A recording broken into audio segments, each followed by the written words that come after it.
कहानी की शुरुआत में हमें एक छोटा सा बच्चा दिखाया जाता है जिसका नाम डिकी होता है। बच्चा एक नॉर्मल से स्कूल में पढ़ता है और हमेशा ही अपने सपनों की दुनिया में खोया रहता है। इसके जूते भी काफी गंदे हैं और स्कूल आने से पहले इसने अपना मुंह भी नहीं धोया। फिर तभी एक टीचर इसके सामने आते हैं और पूछते हैं कि स्कूल आने से पहले तुमने अपने जूते साफ क्यों नहीं किए, जिस बात पर वो इसे डांटते भी हैं कि तुम ऐसे उठकर आ गए हो स्कूल, तुम्हें अपनी सफाई का ख्याल रखना चाहिए। फिर तभी यहाँ एक प्यारी सी फीमेल टीचर भी आती है जो इस टीचर से कहती है इस बच्चे को मैं संभालती हूँ, आप बेशक चले जाएं। जो सुनकर वो पहले वाला टीचर यहाँ से चला जाता है। फीमेल टीचर बच्चे से पूछती है तुम ऐसी हालत में स्कूल क्यों आए हो, जिस पर बच्चा बड़ी मासूमियत से कहता है कि मेरी मॉम नहीं है और ना ही कोई ऐसा है जो मुझे अपना ख्याल रखने के तरीके सिखाए। ये सुनकर टीचर को उस पर तरस आता है। वो उसका चेहरा साफ करती है और उसे क्लास में जाने का कहती है। Thank you miss yuan.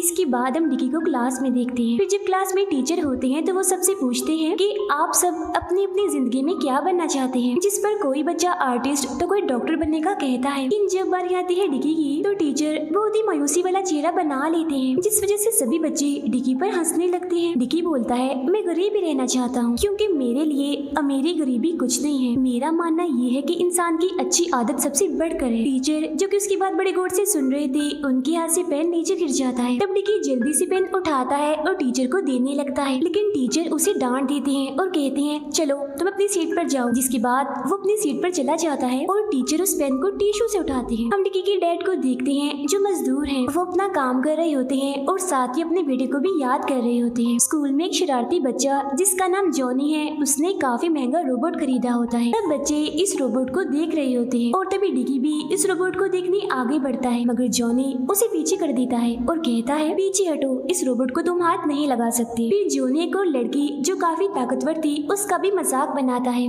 You're gonna eat yourself to death. जिस पर डिकी उसे ऐसा करने से मना करता है कि तुम्हें ऐसे किसी का भी मजाक नहीं उड़ाना चाहिए। अब वो लड़की तो रोते रोते यहाँ से चली जाती है, पर डिकी उसके पास जाता है और चुप करवाते हुए उसे दोस्ती कर लेता है। डिकी के डैड अपनी मजदूरी कर रहे होते हैं, उनका काम बहुत ही मुश्किल होता है। तभी एक आदमी उनके पास आकर कहता है आप ये काम छोड़ दीजिए, मगर वो कहते हैं नहीं मैं ये काम करूँगा क्योंकि मैंने अपने बेटे के लिए बिजली का पंखा खरीदना है जो हमारे घर नहीं है। फिर रात को वो पंखा खरीद कर घर लाते हैं और डिकी को दिखाते हैं। डिकी उसे देखकर खुश होता है, मगर बदकिस्मती से वो चल ही नहीं रहा था, इसीलिए आज रात फिर इन्हें गर्मी में ही गुजारनी पड़ती है। दोनों दीवार पर चलने वाले कीड़े मकोड़ों को भी मारते हैं। वो एक दूसरे से बहुत प्यार करते हैं क्योंकि उनका एक दूसरे के अलावा इस दुनिया में कोई नहीं होता। एक दिन ये टीवी पर खबर सुनते हैं कि आसमान में बहुत ही अजीब चीज देखी गई है। कुछ लोगों का कहना है कि ये कोई उड़ने वाली चीज है। कुछ दिन के बाद वो दोनों एक मॉल में जाते हैं जहाँ डिकी अपने डैड को कहता है कि मुझे भी वो खिलौना चाहिए, यानी वही रोबोट जो शरारती बच्चे के पास था। लेकिन उसके डैड वो खिलौना नहीं खरीद सकते थे क्योंकि उनके पास पैसे नहीं थे। लेकिन डिकी काफी जिद करता है कि मुझे ये चाहिए ही चाहिए, जिस वजह से उसके डैड उसे मारते हैं और ये रोता हुआ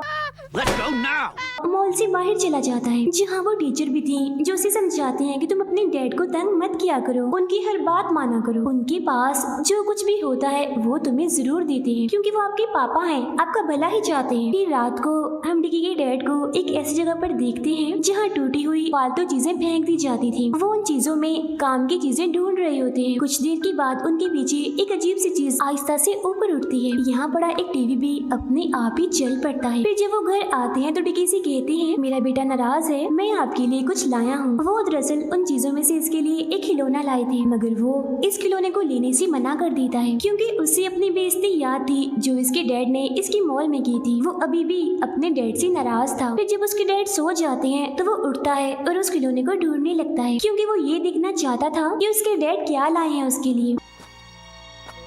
वो खिलौना इसे मिल जाता है जो एक हरे रंग की बॉल होती है। अगले दिन स्कूल जाकर वो अपने दोस्तों को भी वो हरे रंग की बॉल दिखाता है, मगर तभी जॉनी के दोस्त इसका मजाक बनाने लगते हैं। अपना मजाक सुनकर उसे गुस्सा आ गया था और अब ये भी उन लड़कों से लड़ने के लिए तैयार था, मगर जॉनी एक ताकतवर लड़के को बुलाता है डिकी को मारने के लिए। अब डिकी जानता था कि वो इस बच्चे से नहीं लड़ सकता, इसीलिए वो अपनी दुश्मनी को साइड पर रखकर उसे सलाम करता है। लेकिन जैसे ही उस ताकतवर लड़के से हाथ मिलाता है तो वो इसे काफी दूर फेंक देता है। फिर जब ये घर आता है तो इसके डैड इसकी हालत देखकर इसे डांटते हैं। उन्हें पता चल गया था कि ये किसी से लड़कर आ रहा है, इसीलिए वो कहते हैं मैं आइंदा ना देखूं कि तुम किसी से लड़े हो। फिर वो उससे पूछते हैं अच्छा बताओ लड़ाई की क्या वजह थी, जिस पर वो इन्हें वही हरे रंग की बॉल दिखाता है। वो खुद भी जब उस बॉल को देखता है तो उसे ऐसा लगता है जैसे इस बॉल में कोई चीज है। वो चीज बार बार उसे दिखाई दे रही थी मगर वो समझ नहीं रहा था कि ऐसा क्यों हो रहा है। उसे ऐसा लग रहा था कि शायद इसमें कोई भूत है। वो डर रहा होता है इसीलिए आधी रात को चीखने लगता है। उसके डैड जब उसे तंग आ गए थे उसे अलमारी में बंद कर देते हैं। वो अंधेरे में उस बॉल को देखता है जो बहुत ज्यादा चमक रही होती है। उससे बहुत सारी रोशनी निकलती है और फिर यही रोशनी उसे देखते ही देखते आसमान में पहुंचा देती है। ये देखता है कि वही बॉल अब एक अजीब सी मखलूक में बदल रही थी। कुछ वक्त के बाद उसके डैड उसे अलमारी से बाहर निकाल लेते हैं। ये अपने डैड से कहता है अब मैं एक अच्छा बच्चा बनूंगा और आपको जरा भी तंग नहीं करूंगा। फिर अब उसके डैड काम पर चले जाते हैं, जिसके बाद ये उसी बॉल से बनी चीज यानी उसी छोटी सी क्रिएचर मखलूक को देख रहा होता है जो बहुत प्यारी क्यूट सी लगती है। इसे ये जानता था कि कोई भी इसे कबूल नहीं करेगा, इसीलिए वो इसे सबसे छुपा कर रखना चाहता था। अब डिकी उससे सवाल करता है जिससे उसे पता चलता है कि ये एक एलियन डॉग है जिसका नाम CJ7 है। ये दोनों एक साथ वक्त गुजारते हैं और बहुत खुश थे एक साथ। वो एलियन डॉग डिकी के लिए गलेक्सेड शेप को भी बिल्कुल नया बना देता है, जिससे डिकी को लगता है कि मेरे नए दोस्त इन्हें CJ7 के पास तो जादुई ताकतें भी हैं। फिर अगली सुबह डिकी अपने एलियन डॉग के साथ स्कूल जाता है, जहाँ तभी रास्ते में उनके सामने एक दूसरा डॉग आ जाता है। अब वो डॉग उन पर हमला करने वाला होता है मगर उससे पहले एलियन डॉग आगे बढ़कर उस डॉग से लड़ता है और डिकी को उस डॉग से बचा लेता है। वो अपने एलियन दोस्त को इतना ताकतवर पाकर डिकी बहुत खुश होता है और ये देखकर तो उसके अंदर भी एक हौसला सा आ गया था। आज डिकी का पेपर था। ये वॉशरूम जाता है और अपने दोस्त से कहता है कि कुछ ऐसा करो कि मेरा पेपर बहुत अच्छा हो। ये सुनकर उसका एलियन दोस्त अपने काम पर लग जाता है और इसके लिए खास किस्म की ऐनक बनाता है जिसे फौरन ही डिकी पहन लेता है। उसका एलियन बताता है कि इस ऐनक को पहनकर तुम अच्छे नंबर हासिल कर सकते हो, ये तुम्हारी बहुत मदद करे। फिर जब ये पेपर के दौरान ऐनक पहनता है तो ऐनक में से अजीब तरह के छोटे छोटे जादुई मच्छर निकलते हैं और ये मच्छर पूरी क्लास में फैलकर बच्चों के पेपर्स को चेक करते हैं और सभी सवालों के जवाब आकर डिकी को बता देते हैं। फिर अगले दिन जब रिजल्ट आता है तो इसे पता चलता है कि पेपर में पहली बार उसके इतने अच्छे नंबर आए हैं, जिससे ये बहुत खुश था और उसके टीचर भी काफी हैरान थे इसने कैसे इतने अच्छे नंबर ले लिए। उन्हें शक होने लगता है, इसीलिए वो कहते हैं कि लाओ मुझे अपनी ऐनक चेक करवाओ। और जब ये ऐनक टीचर की तरफ फेंकता है तो उनका चेहरा जलकर काला हो जाता है। इसके बाद उनका जिस्मानी टेस्ट होता है और एक बार फिर डिकी अपने एलियन से मदद मांगता है। इस बार वो उसे खास किस्म का जूता देता है जिसे पहनकर डिकी इतना ऊंचा जंप करता है कि मशीन को ही तोड़ देता है। और जब मुकाबला आता है तैरने का तो ये सबसे तेज तैरता है। अपनी ताकतों से तो ये अपने सभी टीचर्स को भी हैरान करता जा रहा था। सभी से पकड़ने की कोशिश भी करते हैं मगर ये इतना तेज था कि किसी के भी हाथ नहीं आ रहा था, बल्कि इसकी ताकतें इसे आसमान में ले जा रही थी। मगर तभी उसे पता चलता है कि ये सब तो उसका बस एक सपना था। फिर जब ये आंखें खोलता है तो अपने सामने CJ7 को ही पाता है और सोचने लगता है कि इसका सपना सच होने वाला है। अब ये बड़े जज्बे से स्कूल जाता है और जैसा कि इसने सपने में देखा था इसके सामने सच में डॉग आ जाता है। अब इसे पता था कि इसका एलियन इसे मार भगाएगा, मगर जैसे इसने सपने में देखा था ऐसा कुछ नहीं होता, यानी कि इसका एलियन तो खुद डॉग से मार खा लेता है। जिसके बाद ये और इसका एलियन जख्मी हालत में ही स्कूल पहुंच जाते हैं।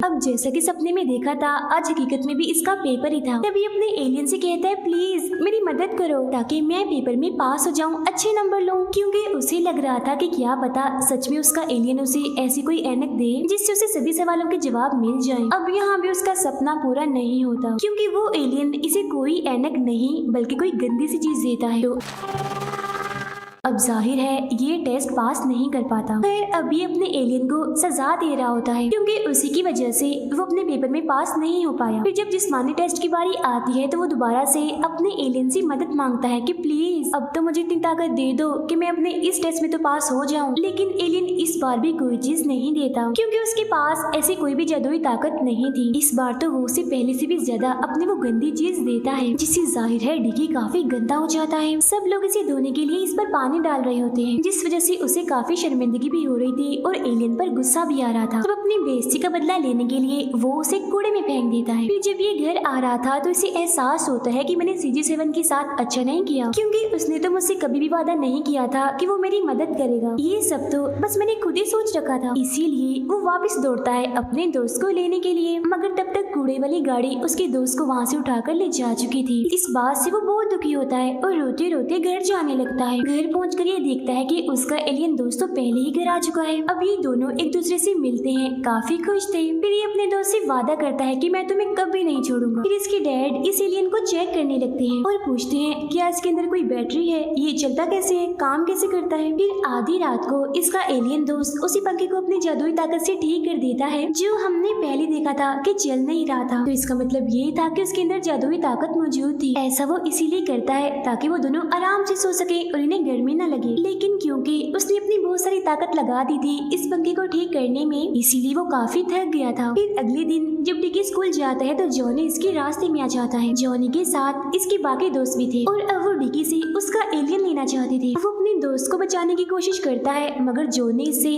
वो एलियन ले लेता है। वो सब औजारों से इस एलियन को चेक करने, इसका जायजा लेना चाहते थे। जब डिकी उसे रोकता है तो जॉनी उसे मारने लगता है, लेकिन खुशकिस्मती से यह वही ताकतवर लड़की आ जाती है जो अब डिकी की दोस्त थी। तो अब यहाँ वो ताकतवर लड़का और लड़की आपस में लड़ते हैं। इस लड़ाई में डिकी की दोस्त यानी वो ताकतवर लड़की जीत जाती है। बच्चों के टीचर जब इन्हें लड़ता हुआ देखते हैं तो कहते हैं कि मैं तुम लोगों से बहुत गुस्सा हूँ और अब तुम्हें सजा दे रहा हूँ। सजा ये है कि तुम्हें एक जगह पर खड़े रहना है। तभी पौधों के पीछे डिकी CJ7 को देखता है जो भागकर डिकी के पास आता है। ये देखकर सभी काफी हैरान रह जाते हैं कि आखिर कैसे एक इंसान और खिलौने में इतना अच्छा ताल्लुक बन गया है, कैसे ये दोनों एक दूसरे के अच्छे दोस्त बन गए हैं। उधर डिकी के डैड अपने सभी वर्कर्स को बताते हैं कि मेरे बेटे ने अपने पेपर में बहुत अच्छे नंबर लिए हैं, मगर कोई भी उनकी बातों में दिलचस्पी नहीं लेता। तभी उसके डैड के बॉस आकर बताते हैं कि तुम्हारे बेटे ने कोई अच्छे नंबर नहीं लिए हैं, बल्कि उसने खुद ही 0 को 100 बना लिया है और तुमसे झूठ बोला है। ये सुनकर उसके डैड को यकीन नहीं आता, इसीलिए उनके बॉस के साथ लड़ाई हो जाती है। इस लड़ाई की वजह से उसके डैड को अब इस जॉब से निकाल दिया जाता है। इसके बाद वो सोचते हैं कि इस बारे में मुझे अपने बेटे से जरूर पूछ लेना चाहिए, क्या पता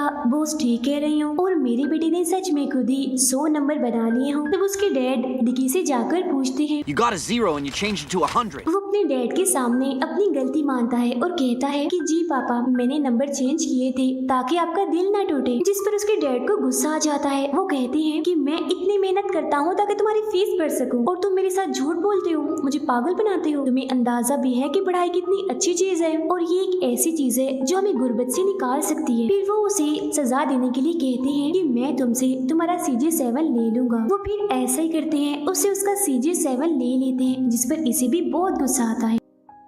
इसीलिए वो अपने डैड से कहता है कि आप मेरी जिंदगी से चले जाएं, मुझे आपके साथ नहीं रहना। जिस पर उसके डैड कहते हैं कि हाँ मैं चला जाऊंगा अगर तुम अगले टेस्ट में 60 से ज्यादा नंबर लोगे तो। फिर अगले दिन उसके डैड स्कूल में खाना देने के लिए जाते हैं, जहाँ वही टीचर उसके डैड से मिलती है और कहती है कि मुझे बहुत खुशी होगी अगर डिकी पेपर में अच्छे नंबर ले तो। ये सुनकर उसके डैड को भी काफी खुशी होती है और वो कहते हैं कि आपने हमेशा मेरे बेटे का बहुत ख्याल रखा है और मैं आपका दिल से शुक्रिया अदा करता हूँ। फिर उसके डैड अपने काम वाली जगह पर जाते हैं और अपने बॉस से माफी मांगते हैं, मगर उनके बॉस उन्हीं से ही माफी मांगते हैं और कहते हैं कि गलती मेरी ही है, मुझे ही आकर तुम्हारे बेटे के बारे में ऐसी बात नहीं करनी चाहिए थी। मुझे यकीन है कि तुम्हारा बेटा एक दिन बड़ा आदमी बनेगा और अपनी जिंदगी में कामयाब होगा। इसके बाद वो अपने काम पर वापस लौट आते हैं It's my lucky day.